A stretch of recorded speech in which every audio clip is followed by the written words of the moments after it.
क्या सास बन सकती है माँ? अरे क्यों रे? काम में ध्यान नहीं है जो सब्जी में नीरा नमक भर दिया। मुफ्त में रोटी तोड़ने की आदत पड़ी हुई है। ये सब यहाँ नहीं चलेगा। गलती हो गई माँ जी, माफ कर दीजिए। माफी चाहिए? चलो ठीक है, ये नमक भरी सारी सब्जी खत्म कर। कुछ भी फेंकना नहीं चाहिए, मिल जाएगी माफी। सुनैना की शादी कुछ महीनों पहले ही वासु से हुई है, जिसके बाद से उसकी जिंदगी इस नर्क में जल ही रही है। और अब यही सुनैना की आम जिंदगी है, जिसमें उसकी सास हर छोटी बात पर और कभी कभी तो बिना किसी बात के बस उसे परेशान कर खरी खोटी सुनाती ही रहती है। सुना ना, कल मुही कहाँ मरी हुई है? इधर तो आ। सास की आवाज सुन सुनैना भागती हुई उसके पास आती है। क्या हुआ माँ जी? अरे तुझे पता है मेरे पैरों में दर्द रहता है, तो मुझसे बदला लेने के लिए टीवी का रिमोट इतनी दूर रख दिया। अरे मुझे ज्यादा खड़ा कर पैर तुड़वाना चाहती है क्या? आज पूरा दिन तू एक पैर पर काम करेगी। अगर कहीं दूसरा पैर जमीन पर रखा तो मुझसे बुरा कोई नहीं होगा। सास और सुनैना की ये कहानी उसकी ननद सिम्मी बहुत करीब से देख रही होती है, जिस वजह से उसके मन में ससुराल और सास के लिए डर बनने लगता है। इसी तरह दिन बीतते हैं। एक शाम वासु और सुनैना साथ बैठे होते हैं। क्या बात है? तुम दिन पर दिन कमजोर कैसे होती जा रही हो? नहीं तो, आपको ऐसे ही लग रहा होगा, मैं बिल्कुल ठीक हूँ। हो सकता है, पर चलो ध्यान रखना, मुझे कुछ काम है। ऐसा बोल जैसे ही वासु जाता है, तभी सिम्मी वहां आ जाती है। भाभी, आप भाई को माँ के बारे में बता क्यों नहीं देती? वो आपके साथ बहुत गलत करती है। क्या सारे ससुराल वाले ऐसे ही होते हैं? भाभी, मुझे तो शादी ही नहीं करनी, बहुत डर लगता है मुझे। अरे तुम बेकार ही टेंशन ले रही हो, ऐसा कुछ नहीं है। मुझे पता है तुम्हारा ससुराल बहुत अच्छा है, इसलिए खुशी खुशी ससुराल की तैयारी करो।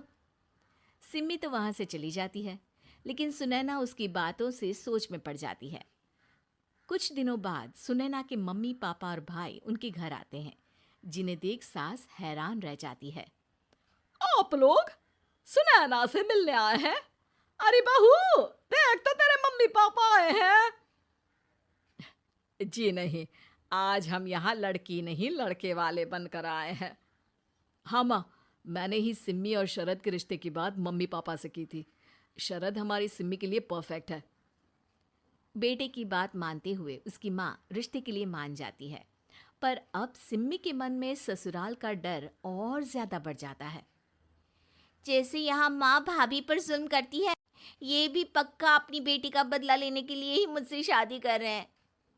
इसी सब के बीच देखते ही देखते सिम्मी शरद की शादी हो जाती है और सास के नाम से डरी सहमी सिम्मी ससुराल पहुंच जाती है। जहां पहुंचते ही वो डरते हुए बोलती है, मम्मी जी, मैं अभी पूरे घर का काम कर दूंगी और जॉब भी छोड़ दूंगी। जैसे आप कहोगी मैं सब कुछ वैसे ही करूंगी। अरे, इतना डर क्यों रही हो? और अभी घर आई हो, कोई काम करने की जरूरत नहीं। नई शादी है, कुछ दिन आराम करो, घूमो फिरो। रही बात घर या जॉब की, तो वो तुम्हारी चॉइस है, कोई तुम्हें नहीं रोकेगा। सास का ऐसा व्यवहार देख सिम्मी हैरान रह जाती है और अपनी भाभी सुनैना का ससुराल में पहला दिन सोचने लगती है। चलो हो गया कार्यक्रम खत्म। जा वासु, आराम कर। बहू, तू अपने काम पर लग जा। काम से मेरा मतलब है घर का काम, क्योंकि अब से तुम इसके अलावा और कोई जॉब वॉब नहीं करोगी। हाँ। क्या हुआ? कहाँ खो गई? लगता है सपनों में ही घूमने लगी। बताती हूँ तुझे अभी। मेरी बेटी का मजाक बनाएगा? सपने में क्यों, असलियत में घुमा कर ला जा। ससुराल की ऐसी इमेज सिम्मी ने कभी सपने में भी नहीं सोची थी। अपने आप को बहू नहीं, बेटी सुन उसे बहुत हैरानी होती है। लेकिन जैसे जैसे समय बीतता है, तो अब सिम्मी को किसी भी जगह से ज्यादा ससुराल अच्छा लगने लगता है। एक दिन सिम्मी सबसे मिलने मायके आती है, तो अपनी माँ को भाभी पर चिल्लाते हुए देखती है। अरे करमजली, अगर मुझे इतना ही पैसा खर्च करना होता तो तेरी जगह घर में नौकरानी ना रख लेती। तुझे लेकर आई जिससे नौकरानी का पैसा बचे, पर तू तो उससे भी ज्यादा खर्चा करा रही है। बस माँ, तुम्हें कोई कुछ बोलता नहीं तो हर हद पार करोगी क्या?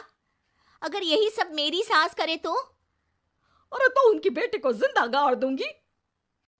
तुम्हारे और उनके अंदर यही तो फर्क है माँ। तुम उनकी बेटी के साथ क्या क्या करती हो, सब कुछ पता होने पर भी वो तुम्हारी बेटी को पलकों पर बिठा कर रखते हैं। एक आप है, उनकी बेटी को अपनी बेटी जैसा तो क्या बहू तक नहीं समझती। माँ, आपको सुनकर मिर्ची जरूर लगेगी, लेकिन मेरी सास मेरी माँ से अच्छी माँ और सास दोनों हैं। इस पर सिम्मी अपनी माँ को अपने ससुराल और उसके प्यार के बारे में सब कुछ बताती है, जिसे सुन सुनैना की सास को अपनी हर गलती का एहसास होता है। अगर वो चाहते तो आराम से अपनी बेटी का बदला मेरी बेटी से ले सकते थे, पर उन्होंने ऐसा नहीं किया और तुझे हमसे भी ज्यादा प्यार दिया। तुम दोनों ही मुझे माफ कर दो। इसके बाद तो जैसे सुनैना की सास का रूप पूरी तरह बदल जाता है। Mission successful. रिवेंज लेना है क्या?